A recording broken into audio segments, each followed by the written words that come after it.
MP. The live statuses are getting Mm. updated. The Facebook is streaming. Bits going. Twitter is streaming. Waiting, YouTube is it. always last. YouTube is streaming. We are YouTube, streaming Google. live on the internet. Why wouldn't they be Forward. first? It's like, I don't know. I don't have a concept of the technology. I just hit the buttons and here in my winter chalet, and then we're out. Devin, how are you? I'm good. It's day 5 of the Nickel. I'm so excited. Day 5. We had some great, 2 really great screenings last night. Yes. In particular, our horror screening, which is where the filmmakers we're speaking with today came from. One of our busiest screenings. So many people came out, and it was a real joy to see. And it was some really great films. I'm actually going to hand it over to Elling today to sort of lead the conversation. And we've got some busy people here, so we're just going to jump right into it. Yeah, Elling, take it away. Totally. I'm rusty with my questions because you've been carrying this load the entire time. Yeah, you're but right. Anyway, I think I'll be okay. Dave, chime in any moment when I start talking about my problems or something. Sounds good. Maybe even right now, Veronica. Yeah, Veronica. Yeah, Veronica Diamond. Your film Between showed last night as part of the horror night. Can you tell me a bit about that film? Well, it was shot with my friend Brandon Hillier. We made it for the 48-hour film challenge last year. And so we had like a prompt. We had a bunch of prompts. We had to use like a word in a foreign language, and we had to like use a camera shot and certain edits, and the theme of it was like gray. And from those prompts, we had to make something in 48 hours. So we just got together over the weekend and shot it, and it like turned out pretty good. I'm pretty proud of it. We got some really neat shots, and neither of us are really like, we didn't go to film school. We're not professionals. I'm just really interested in learning. So we took it as a learning experience, but it turned out really good. So, you know, that's, I like it. It's not perfect, but you know, I like it a lot. Your first challenge film was about your favorite rocks. Is that right? From a doc challenge? Yeah. A couple years ago. It was the doc challenge. It was called Rocks That I Love. That sticks with me, really. Yeah, one of our favorites ever. The Screaming Rock in particular, that one. Anyway, so we're not talking about that. This was that was for the Between was made for the Canadian 48, run by the 48 Film Festival, and it was a pan Canada kind of challenge, and really, yeah, that's why there were more prompts and things. But yeah. So how did that weekend go for you? How did it start for you? It was really great. So Brandon came over to my house, and we just like shot the shit for a couple of hours before we even got everything. And then when it came out, we conceptualized it. Like he had this idea because he'd heard someone else tell this story about like someone's family who the story of the film is that it's a guy who can see when people are about to die. And Brandon had heard about this person who, like, in their family, they said that they could do that. And he was like, what if like their lives got blacked or got grayed out in the moment where you were like, oh, that person is about to die. And so that we came up with that idea, and then we didn't write a script, but we wrote like storyboards. We came up with images. We were like, okay, these are the things that have to happen for the story to make sense. So we'll say that, like, you know, we'll give his typical day, and then something unusual happens, and then we see the results. Like, he sees the gray, and then we see the results of that, and we say we'll do that a couple of times, and then just rushed out the ideas. And then the next day we went and we shot like our ideas. We were like, okay, what's in our neighborhoods? Both of our neighborhoods that was kind of half close, and he lives in the Waterford Bridge area. So we shot most of it over there. We went to Bowring. We went to like, there's a walking trail, the Waterford Bridge walking trail, I think. And so we just kind of got all of our shots out the first day. We actually had a lot of time because we had not shot a script, and all the dialogue was done the next day. We didn't have to like mess around with the sound too much. We actually went to karaoke afterwards. We were pretty lackadaisical about like the 48 hours of the 48-hour film challenge. And then the next day we did all the editing and we recorded, we wrote the script the next day after we had shot everything. We put it all together and we were like, okay, now we'll put dialogue over it and call it a day. Yeah. So with this kind of thing, this challenge in particular was there was no in-person screening.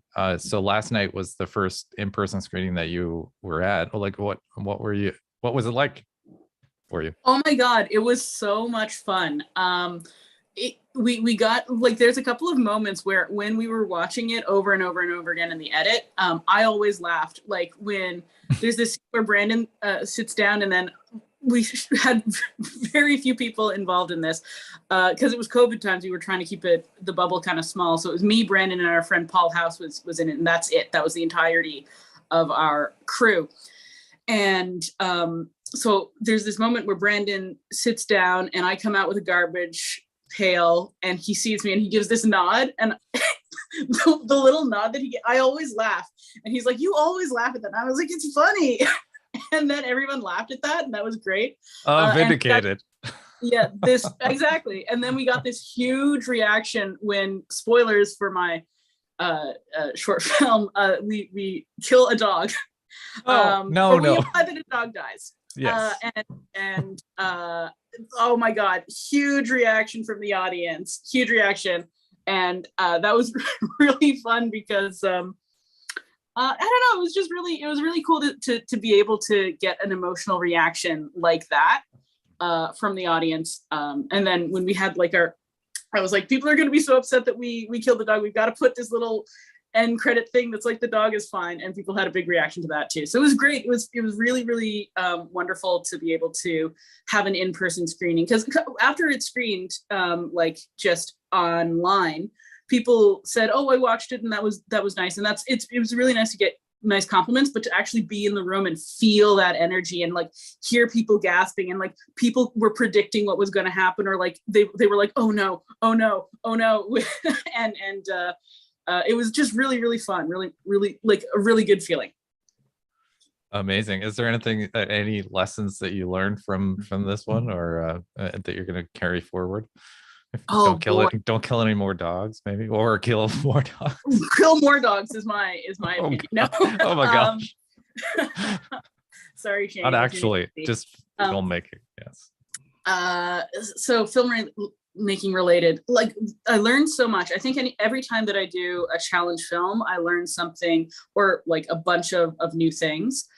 I think that a couple of things that we learned here are the importance of like thinking through your shots and like the framing, and like how to push yourself when you are there. Like it's not just you plunk yourself down and go. Even in a 48-hour film challenge, we probably could have spent a little bit more time thinking about how to set up the frame so that it looks good, and because the shots that I think are the ones that I'm proudest of, and the ones that I think are the most interesting, were the ones that we spent a little bit of time thinking about how it looks.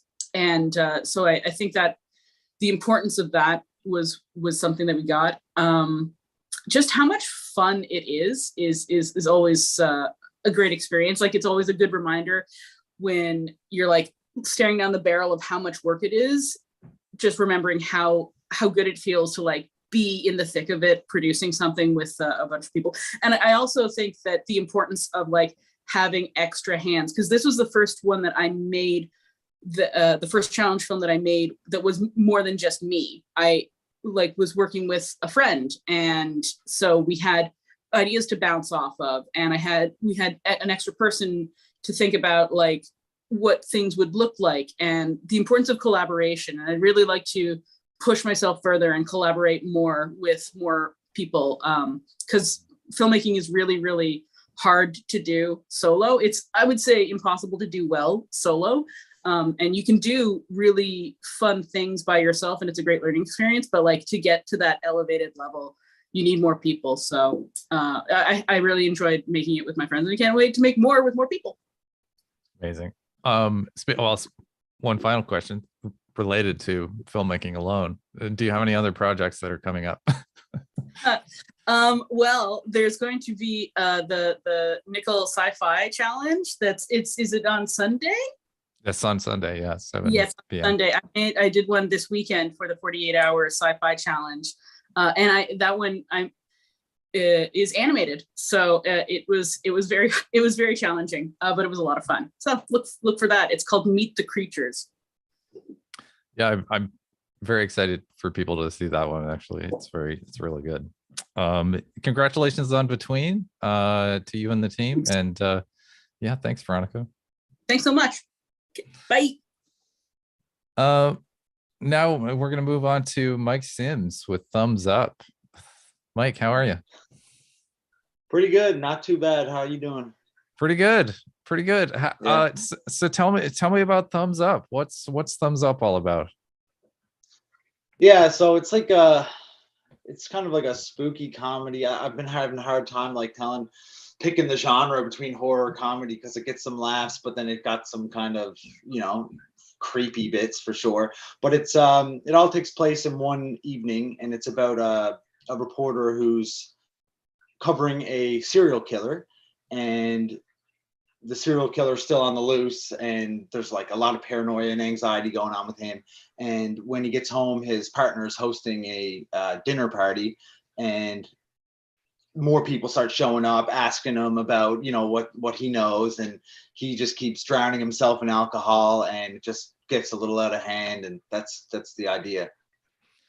One kind of striking thing about this, especially as we were writing the kind of description for the film, we wanted to be very careful because there's quite a bit of ambiguity in it. Yeah. Or like it could. Yeah. What? Tell me about that. Why did you choose to make it a film that could be so many different things? Great question. Yeah. Through the writing of it, I guess like I was informed through the process of just going through it that I wanted it to be kind of like open-ended, or let the audience be able to kind of try to put some pieces together or make their own conclusions at the end, because I like that. And sometimes for myself, like I don't want to hit the nail with the hammer two on the head, like it needs to be I like the ambiguity end of it, and I was happy with how that came out. And a lot of people will ask me different questions, like, oh, I think this is what happened, or was he the killer, and which is exactly what I was going for. So it worked out. It's amazing. It's like you have an amazing team, and it looks so good. Like this must have been your biggest film project ever, right? Yeah. Like you've done a number before, but yeah, I've done a lot of like music videos and no budget projects, and I've been trying to, as I'm sure everybody here knows, that like filmmaking is pretty competitive when you're talking about like getting funding and stuff like that to make your projects, and there's a lot of talented filmmakers out there. So I've been trying to get a few projects off the ground for a while, but I was just trying to, I think it was like I hadn't done anything in like 2 years. I wasn't getting funding for larger scale productions that I wanted to do. So I just like got fed up with it and was like, I got to make something, because like I work in different productions and stuff, and I kind of know like different production values, what you're going to get, with your money. Sometimes you get lightning in a bottle with like, and you have no production budget or anything like that, but it's rare. So I started tucking away a little bit of money. The NFLDC helped us out a bit, and a lot of people, like, it was a nice blend of this, like, friends making a movie, or like a picture star level production, like a professional set. So it was this cool little hybrid, because like my buddies came out and helped me out, and didn't charge me anything to offer their time, and they were really into the project too. I remember the one of the crew members who was more experienced and been on a lot of sets was just saying, like, made an observation that like, oh wow, everyone's hustling here this is refreshing to see, because not all the time, not all the time you're going to be working on something that you're overly passionate about or whatever. But we had such a good little thing going on, so we made a lot. I felt like we made a lot happen. Like we got a lot of production value out of what we actually had, so I'm super happy with that, and super thankful for like the people who like came on the ride, because we shot all nights too, because we didn't have the grips or whatever to do day for night or whatever, like blacking out windows and stuff like that. So like no money, working until 5 a.m. in the morning, but great attitudes. And a lot of people who were in the film came out last night, and just makes it feel like it's all worth it. And what I'll ask you the same question like that I asked Veronica, was it's so always so different to watch it in a crowded theater. Like what was that like for you? I don't know. Yeah, I guess like to be honest, like I'm like anxious about those things a little bit, Oh, sure, yeah, of course.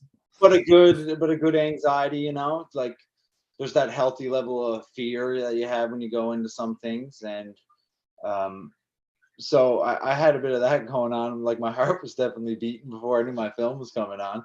But it was great to go out and see all the familiar faces and shake some hands and have some chats. And in terms of like the audience reacting to the film, I really enjoyed it, because I couldn't really, I didn't know how people would react to certain spots. There's a couple things in it that are a little edgy in there, and then there's a couple joke. I wasn't sure how people react, but it was a great response, I thought, and a few good laughs. And it's hilarious. I have my like in the film we have like news interview clips, like yes. I love yes, I love the beginning. Yes. Yeah. What's the one about potholes? It's a real non sequitur too. Yeah, my buddy Sean. Yeah. Like every news clip is about talking about the murderer, and then all of a sudden it's a guy talking about why they can't even fix the roads. I would have thought they were actual pieces of archival footage if I didn't recognize your dad. Yes. Yeah. I know, right? And that was fun to do too, because like I didn't script any of that. I was like, because we shot the film, and then I was like, okay, I need this this whole little news footage thing is really working well, because I had Steve Pad on the TV, right? And I was like, I need to shoot more news footage, some interviews, and just set up the camera and just like I'd interview them, and we just improv a little, but that worked well. Like, don't give them any lines, like make it, because like when a media person is actually interviewing someone, the person that they're interviewing doesn't have a script, or it's not memorized. So I thought that they came out really well, and it was hilarious to see like my dad up there on screen, and like my buddies all know my dad. My dad's a good lad. He's a great fella. But yeah, it was awesome. And then my grandmother was on it too, the older lady. Yep. So family affair, right? My sister did the score too. I should mention that. Wow. That's amazing. It's so funny because I watched it last night and was just like taking notes on it. And I was like, the score is so good. And then this morning, it like just before it occurred to me, I was like, did Becca do it? Because for people who don't know, your sister is a like Juno nominated composer. That's right. Yeah. I hit her up and I was like, and she makes like really like that's her style. So she didn't make that music for this film in particular, but I was like, Becca, your music would work excellent in this. Like, would you be so kind to generously, allow me to use it? And of course she was all down. Like I said, it's a family affair. We're a pretty artsy family, and we all got each other's back. So it was great to have her music in it. Yeah, no, it was great. Yeah, that's amazing. Well, thank you. Is there anything else you wanted to say about it, or? Just congrats to all the other filmmakers, and good luck with your projects and stuff in the future. And look forward to seeing you around. Hopefully, there's some more good projects going on soon that we can all bump into each other on. Oh yes. One final question I wanted to ask, because you're in you work for a noted broadcaster, national broadcaster, and so was there any element of truth in this story for you?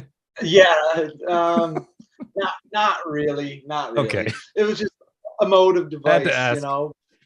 Yeah, no. I mean, I just didn't want to do copper or anything. You know what I mean? I wanted to do something with a killer, but I didn't want to do like detective or anything. So I was like, let's go down the reporter lane here. So no notorious murderers in the No, not in journalist my pool. building. Okay, No. good to know. Thanks, Buzz. If there ever is, just let me know. Okay. You got it. Okay, thanks. See you later. Thanks, Mike. I'm gonna maybe I'll go with Shane now. Mummering Legends. Shane, what's up? Yo, How are you?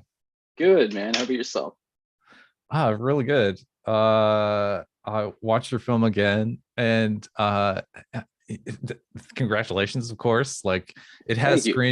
screened in town. You've screened it at Fogfest last year, and it's been how is tell me a bit about this film. What's Mummering Legends? Yeah, well, I mean, mummering is a weird thing. So we wanted to make a weird film about mummering. And this is actually like our second venture into the world of mummering. Our first one that we did was just like a no budget short back in like 2018 when we had like just started making films together for a couple months. But that always stuck out like a sore thumb at times. Like we had made a lot of films since then, but people had always referenced back to that mummering film. So when we had the opportunity to apply to Picture Start and get some funds, we were like, all right, well, let's do mummering right. And that's what we attempted to do in our weird little Newfoundland horror story. It's very much in like the folk horror genre.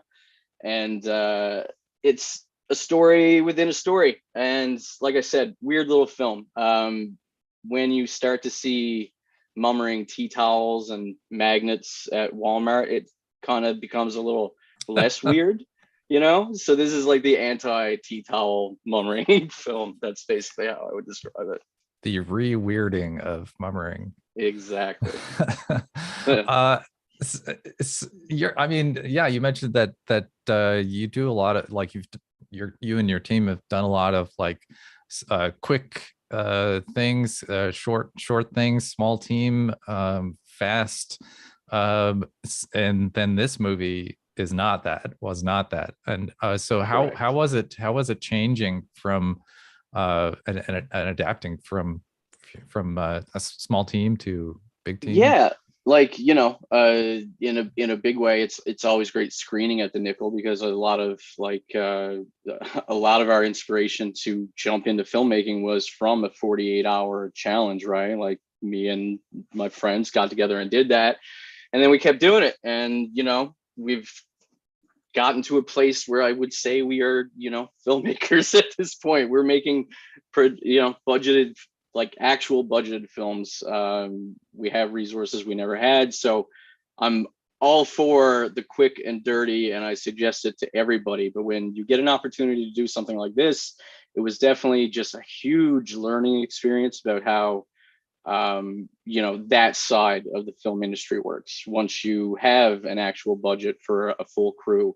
I mean, at one point there were like probably 40 people involved, like on set at one point, like medics, firefighters, like the entire works down at Topsail Beach catching a shed on fire. When you go from you and 3-4 of your friends in your backyard to that sort of situation, you can't help but feel like a little fish out of water. But over the course of 3 days, and the fact that we had so much prep for it, originally we were supposed to shoot it in the winter of 2020, then COVID hit, so we got delayed a whole year. So we were shooting in the winter of 2021. So we felt like we were really prepared, but maybe not as prepared as you think by the time you're actually on the ground. It's like, there was a blizzard the day before, everybody's trudging through snow.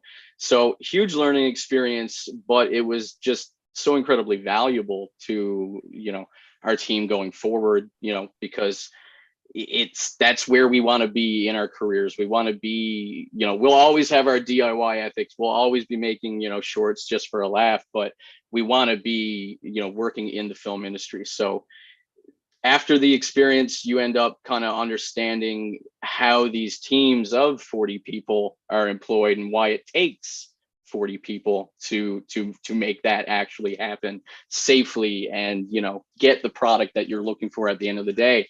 But I will say that a lot of our background also came in handy, because it's, you know, at the end of the day, you're still trying to get more shots than you have time for. So, you know, being ready to cut something, throw it out the door and make, you know, something new work, that's valuable experience that works on any set, from, you know, 2 to 3 people to, like I said, 40 plus. So I feel like moving forward, we're really in a good space to take on a feature film and just keep moving, you know, bigger and better is kind of the deal.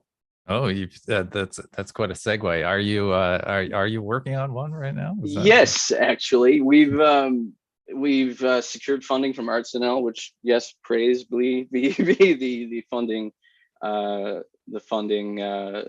opportunities here in Newfoundland to start working on writing our script for our feature film. I'm not going to get too into it because we're kind of not all the way yet. This could be an exclusive. Just tell us, Shane. But essentially, you know, we have been building this universe of Newfoundland horror around a fictional town called Scalps Cove.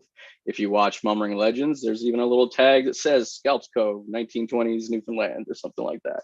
So we kind of like, and we've been doing that since the early Grandmont days. Like all of our films, if there was ever a reason to say where it was happening, it was in Scalps Cove. So yeah, we're excited to sort of explore the idea of the location and the province in a spooky way. So that's sort of on the horizon for us right now, for sure. The grind mindiverse. Yeah, exactly. It's like the Marvel Cinematic Universe, except like with way less money, like no money, you know. But it's fun.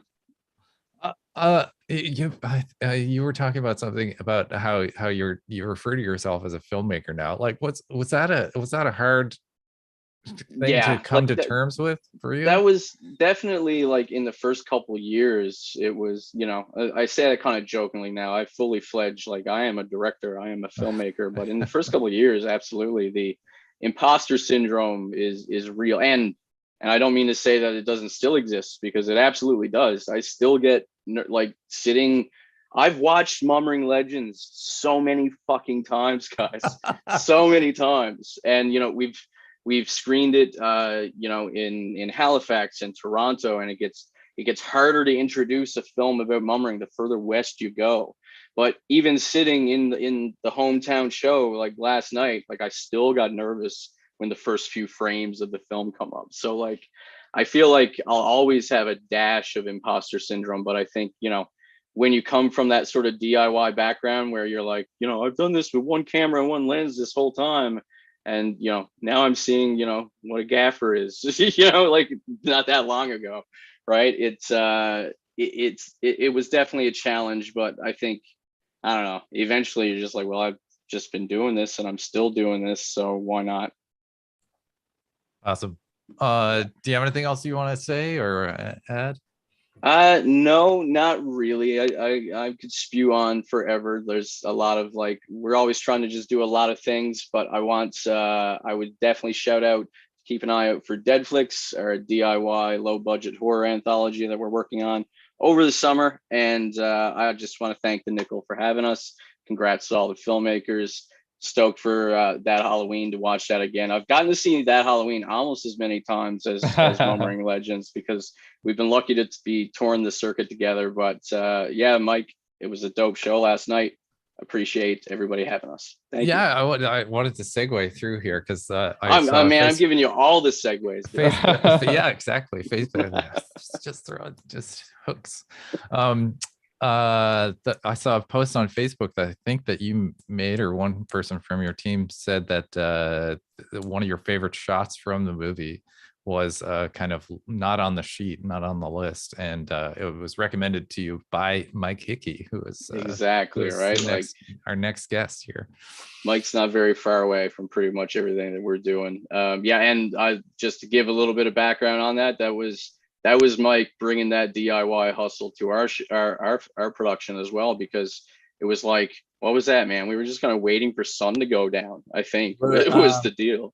We had a full overnight, and it was day 2, I think, and so it was going to be a full overnight, and we were loading everything in, and we're loading everything into what was the barn that is kind of the opening of the movie. And like we were, getting everything going around there, and the sun was coming down, but it was still going to be 45 minutes before dark or something like that.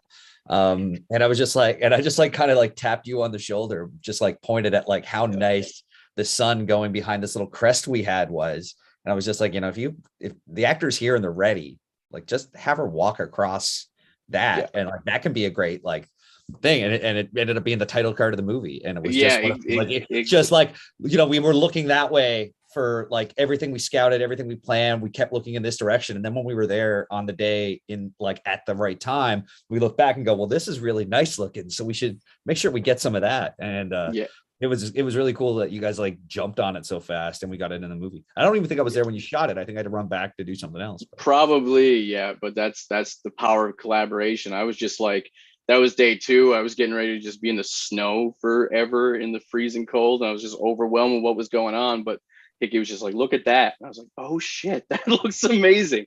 And then it's like 36 hours later, we were lugging a dory up the exactly. Highs and lows, man. Highs and lows. Mike Hickey. So yeah, how are you doing? Good, really good. Thanks for having me here. So tell me about that Halloween. What's that Halloween about? It is about a house. That's kind of the thing. It's that Halloween is that Halloween when you're like 12 or 13 and it's in between being kind of too old to trick or treat, but too young for a lot of the other things that you do as a person who enjoys Halloween. It's also about that Halloween that every town has, that it lives in infamy because on that Halloween night, whatever year, something happened. And so in this case, it's referring to a Halloween in 1955 when Frank and June Marsters met their grisly end thanks to an escaped killer. And now in 2020, a bunch of kids went back and decided that they were going to break into that house and sit around flashlights and tell the spooky story of what really happened in the house. I love this movie, and I love that you inserted like you are a certifiable horror nerd. Let's say. I could let that go. and it gave you a real opportunity to explore the like filmmaking in a quite nerdy way. Like you had I love this moment where the kids are talking about what happened, or like so like playing through different scenarios, and so that it gives you an opportunity to show them. And I love that. It's like tell me about that. I just I really love like intertextuality with stuff and just like that kind of pastiche and referential stuff. So getting a chance to, because it was a very different movie at start. Like when the first draft of that Halloween, when I wrote it a very, very long time ago, was kind of it was 8 pages of a cat and mouse thing. It was and then it kind of goes to the kids. That was the idea. And then it was only like after it had been approved and I was like working like as a picture start and we were going through the program and I was working on a couple other problems with the script. I was like, well, what if it's this like unreliable narrator thing and the kids are arguing about what happens and then the haunting just starts happening around them. And that was kind of the light bulb moment, but it really gave me a chance to have the kids play in a bit more and get a chance to kind of talk through different references to, like, I was always worried that the original version of the movie was too much like And All Through the House, which is an old Tales from the Crypt story that was like the first episode of the TV series and it was in the movie and all this. And I was just like, so I was able to like make fun of my writing through these 4 amazingly talented young women who played the 4 kids in the movie. And I got to just like make fun of myself and call out my bad writing and, like all that kind of stuff. And then at the same time too, get to be like really referential to other stuff. So I got to like drop in little Easter eggs about different movies that were on the, I got to get most of the Universal monsters kind of snuck into the movie in different spots. the radio announcements by Phil Goodridge is actually based on, there's an old Disney cartoon called Donald Duck and the Gorilla, and where Donald Duck and Huey, Dewey, and Louie are in the house, and there's an announcement that the gorillas escaped from the zoo, and Donald tries to dress up to scare the boys, and the gorilla actually shows up, which is like a huge, like, it's a major influence on this movie. It's like a shockingly large influence on this movie. And so I got to like sneak in just the way he says, like, attention all listeners, and all that kind of stuff. It was all these kind of little references to all these different things, and jabs about the Halloween movies and all kinds of stuff. So it was really cool to kind of get to play on all those different things and sneak them in, if you ever read like, there's a book by Stephen King called Dance Macabre, which is like his kind of breakdown of like why he's into horror. And it's like this massive Stephen King book that's like nonfiction, that's him talking about the genre. And then he wrote it a couple years later, and you can kind of see when you compare the two, how it is him kind of taking everything he figured out when he was writing the first book and then just putting it into a fictional scary story and getting to play on all these different types of tropes and storylines and themes and all this kind of stuff. And this movie was kind of that, like, as much as I could do in 13 minutes. It's a little bit of a haunted house movie. It's a little bit of a slasher movie. It's a little bit of, just like a kids in danger horror movie, like the Monster Squad or something like that, So there's all those little things that kind of sneak in there that were really fun to play with. Monster Squad, good movie. Yeah. When you know, when you are an expert in horror, like or an expert in something, it can be kind of overwhelming to try to create something of your own. So how did you did you have to overcome any anxieties about like, what you've 100%. I mean, that's the thing, is like, you guys, people say stuff. I mean, I was lucky enough to like do something like Fright Hype, where I just got to talk about horror movies on the internet for a long time, and got to go do carpets and all this kind of fun stuff. And so it's really a kind of putting your money where your mouth is thing, where it's just like, now I have to make a movie and I have to make it not suck, because I've been talking about movies for so long. Because you met Jamie Lee Curtis. Yeah, like, and I got to make the Laurie Strode. I got to like sneak a Laurie Strode new version of new Halloween storyline. I got to sneak one of those jokes into the movie. But yeah, like, doing all this stuff, and then all of a sudden it's like making your own movie, and it's really intimidating because you want it to not suck. I have and I haven't really directed something in a long time. Like, I had focused a lot on producing over the last few years and working in different roles and different projects, and like production managing for the guys with there's a giant fly in my house, production managing with the guys on Mummering and all that kind of stuff. So like, to get into the director's chair again was really cool. But I did feel a lot of pressure of like, this has to have certain moments, and it has to work in certain ways. And it was just very intimidating for me. The fly in your house, is it there was a movie last night, In the Shadows, from Quebec, with the flies. Are you okay? Is there a shapeshifter in your house? I think I'm fine. I think I'm in my offices in the basement, so there's always like a couple house flies. And it's like, once the weather gets good, there's always a few house flies kicking around. So this movie, in terms of the actors anyway, was a bit of a family affair, and I wanted to talk about that because I went to high school with Brad Hodder, and later, like just recently, because they moved back here, I met Charlie Rose, and I was just really struck with how for being so young, she was really like had carried herself in a really amazing way. Can tell me about like working with both of them in this movie. Well, it was like a huge family affair in that movie, because it all kind of started with Batiste. I've known Batiste, Charlie Rose's mom, for years. I've known both Batiste and Brad for a very long time, and I knew they were both around. I've been working with both of them on another project and knew they were in town, and so we had Batiste on board as our production manager really early. Then we started going through the casting process, and once I had always kind of pictured the Wolfman, like the Willow Woods Wolfman, so that character a little bit like, you know, it's I've always seen it as, and again, this is go back to weird references. Remember Christopher Lloyd and Dennis the Menace? That's always how I pictured that character. Okay. And there's like, yeah, and Been a so while. yeah, and it was always that kind of look and vibe. And so Brad's not quite that, but at the same time, as soon as he kind of expressed interest in it, I know how good Brad is, up and down, and I knew that in terms of like the character doesn't really say anything. They have one line, and at the time of casting, they didn't. And so it was something that I knew was just like, it was all going to be physicality, and it was all going to be just carrying this kind of menace in their shoulders and all that kind of stuff. And so I knew that Brad was a very capable physical actor.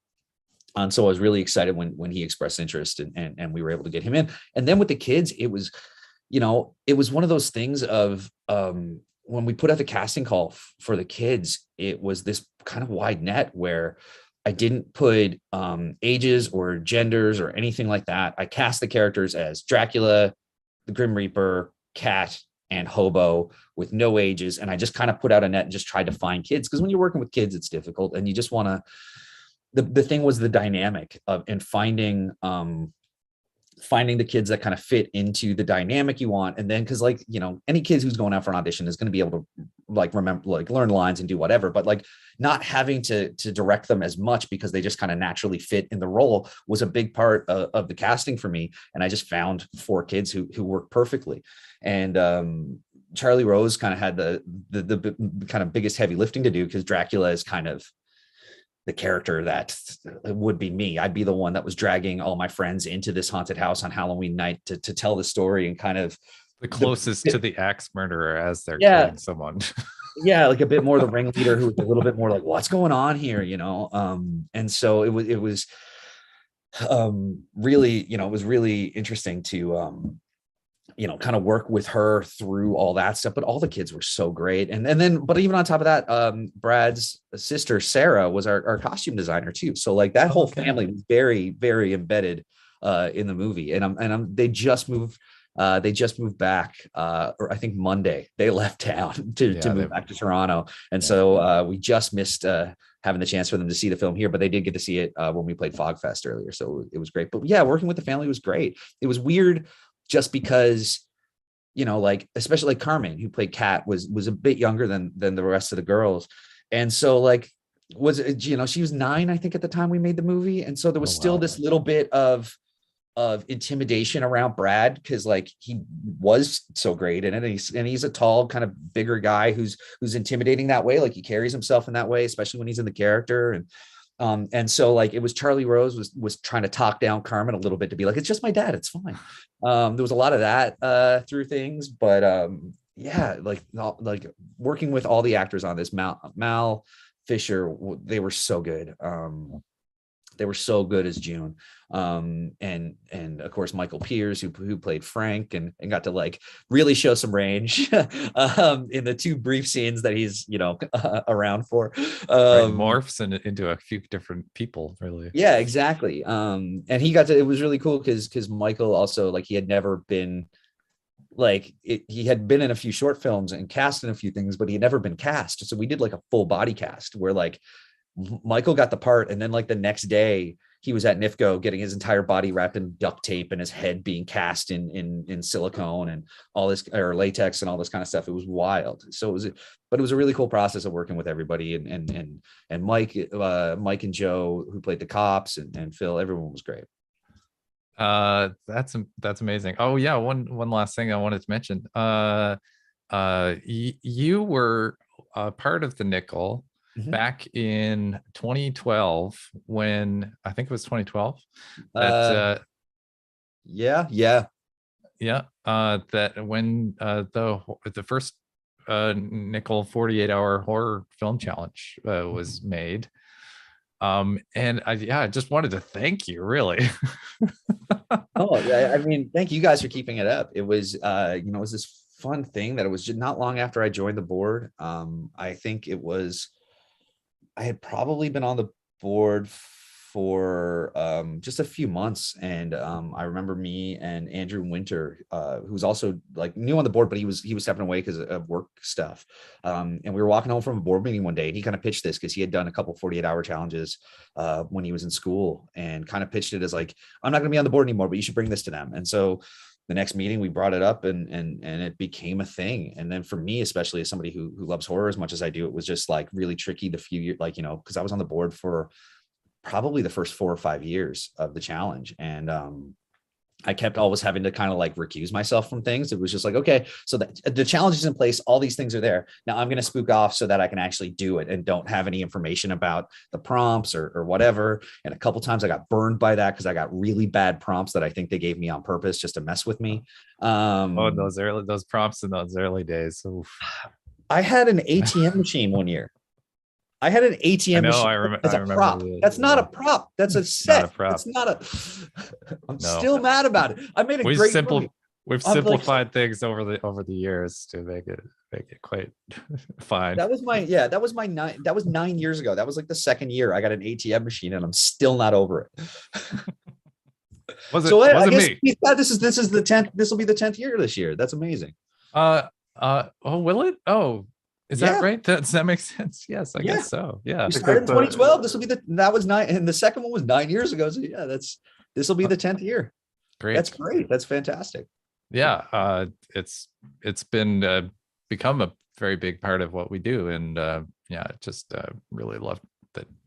Love it. And just in general have become such a huge part of the community stuff that you guys do at the Nickel. It's great to see, and it just kind of encouraging everybody, because like, I know I'm involved with NIFCO now. And I mean, you know, it's always been that everybody can make a movie, you know, like anyone can make a movie. It's always kind of been NIFCO's policy, and that they try to encourage it. But now it's also the thing where anyone can make a movie. Like, you have the resources like in your pocket all the time to just go and like make something and call it a movie. Like it's that simple to Here's do. A 4K video camera. Yeah. Right.